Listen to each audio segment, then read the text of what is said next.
Building a steel-topped bench for a knife tempering oven. William Hovey Smith, 2016. I'm the author of Backyard Deer Hunting, and I'm also the owner of a new company, Hovey's Knives of China. And we're putting together a small knife shop. And among the things we're installing is a tempering oven so we can heat treat our knives. And here's how we build the table to support it. This is Hovey Smith, the Backyard Sportsman. And this strange construction I'm standing in the middle of is not a guillotine. This happens to be the base of a new table that we are building for our tempering furnace for Hovey's Knives of China. Now all the videos you see about people working in their shops show this nice clean shops and beautiful clean wood and all this kind of good stuff. This thing. This is wood that was scavenged from the pouring of concrete. So this is pre-painted with concrete slip. Yeah!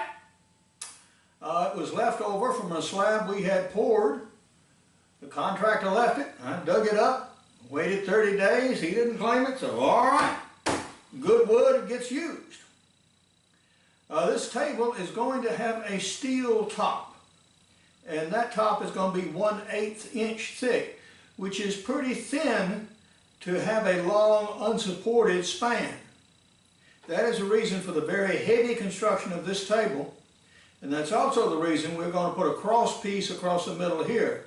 So when we put the furnace on it, the tabletop doesn't sag under the weight. This long extension here is to allow a chill plate to be put down.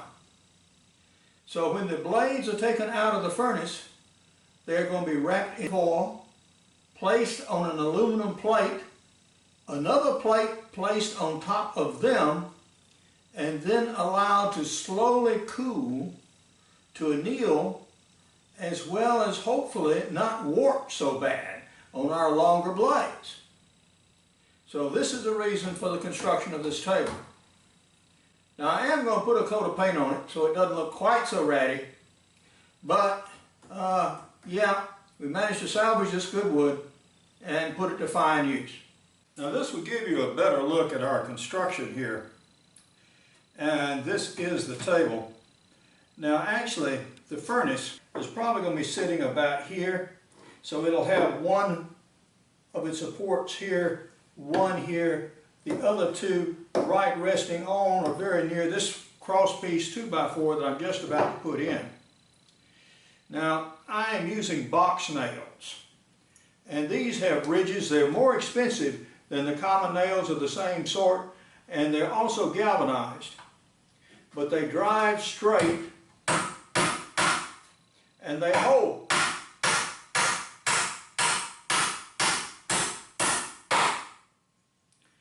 Now if I were building a piece of furniture for the Queen's Chamber, I guarantee you I'd do something a little more sophisticated than salvage lumber pre-coated with concrete slip. But for the interior of a shop, the lumber is sound. It was reasonably straight. Very rare these days to get pieces that are fairly straight and solid, but a little bit grungy on the outside. Well, I can do with a little bit of grunge. Prior to getting started with painting, we're adjusting the structural stability of the table. Now we put our piece of metal on this portion here, and so this more squarish piece is very, very solid. The legs are all bearing well, they're bearing evenly. The steel is fitting flat, so this offers no difficulties at all. So we don't need to make any changes here.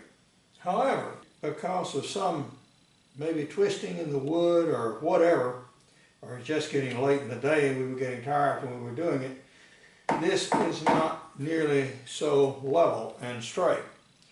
For example, we need to put here a piece of wood under. Now this makes this Very stable indeed here. So it really needs that little shim. And on the rear here, we had even more difficulties. We connected these two legs with this piece of wood, and it was much too short. So this leg was seriously skewed in this direction. So we replaced it with this one, which fits it more nearly correctly. However, this leg was short, and so it needed a shim for stability, as did this side. But now we have it where it's nearly right. We need just a little more under that one, and we'll have this end taken care of. We now have our workbench painted, and next time you see it, we'll have some steel on it, and maybe even an oven. Our homemade bench for holding our tempering oven has now been completed. And it turned out very well and very solid indeed, particularly when we put metal on the top of it. This is our tempering oven. It runs up to nearly 2,000 degrees, although you don't usually run it at that temperature. And what we do with it is the knives go inside and they get heated. They get heated to something between an orange and a white heat, usually. They are wrapped in stainless steel foil with a little piece of paper to soak up the oxygen so they don't scale that badly. And these stainless steel knives, very, very hot indeed, are put on this flat aluminum plate when they come out of the oven, and another piece of aluminum is put on top of them to keep the knives from warping whilst they cool. Otherwise, particularly the longer blades will tend to take some sort of twist or bend, which you really don't want to have happen in your knives. The table itself is very stout. If you wanted to, you could stand up on top of it and dance a fandango, but I ain't going to do that. However, some interesting things were learned. This was lumber, of course, that was coated with concrete slip, and it repainted just fine. Of course, the surfaces are a little rough, but in a shop, well, that'll do good enough. And we have this furnace moved away from the wall a significant distance. Again, to keep this vinyl on the back from actually warping and melting under the escaping heat from this furnace. I don't know how much it's going to generate on the outside, but we will certainly find out, and we will certainly see. The steel on top of the table, of course, will conduct heat very well, and no, we don't have any problems with these wooden members burning or any such thing. It's got enough distance here, plus the absorption of all this steel and metal. Yeah, that's not going to happen. So if you have to build a bench for a furnace like this to treat knives, this dog leg shape is very desirable. This way a person can stand here with forceps, take the blades out, put them immediately on the chill sheet, get his 5 or 10 or however many out, lay it out, put the top cover plate on it, and with just moving of the body, he doesn't have to carry a knife any distance to put it down and do something with it, which you don't want to do when you're running around with a knife that's white hot, guaranteed. You want to just lift it, move it, put it down. So, we're going to be off and running with this, and when we temper the first batch of knives, we'll let you see how. One thing I need to tell you about is this 220 plug. Now, this was a 220 plug that we actually had, but as you see, the one that came on the machine is much different in shape. You can convert them, and it just involves changing 3 wires. But you want to make sure the ground wire goes in the right place. The other 2 can go on either side, since this is a heating unit and doesn't have an engine that needs a current flowing from any particular direction. So, yeah, you can reinstall these yourself. Just pay particular attention where the ground wire goes. And of course, you want to make sure you turn off all the current when you do it. But now, this is Hovey Smith. reminding you to hunt what you eat and eat what you hunt. Be legal, be ethical, be safe. Goodbye, God bless, and see you next time.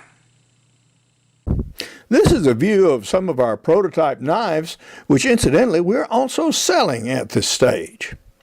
Besides backyard deer hunting, I am the author of other books, including extreme muzzleloading, crossbow hunting, and even practical bow fishing.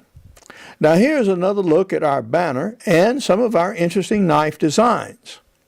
We also have in production the Billy Joe Rubidoux series, which is made of found steels. And here you see our rib flipper and forge cleaning tool made from parts of an old lawnmower, and a chef's knife produced from a scythe blade that was made sometimes back in the 1800s. Now, initial production of our custom-made stainless knives is going to start in January. In the meantime, a few prototypes are available for sale. Now, you can place an advance order at the web address below. For more information on my books, blogs, and more than 525 videos, you can go to my website, www.hoviesmith.com. Good hunting and good eating from the outdoors. Goodbye, and God bless.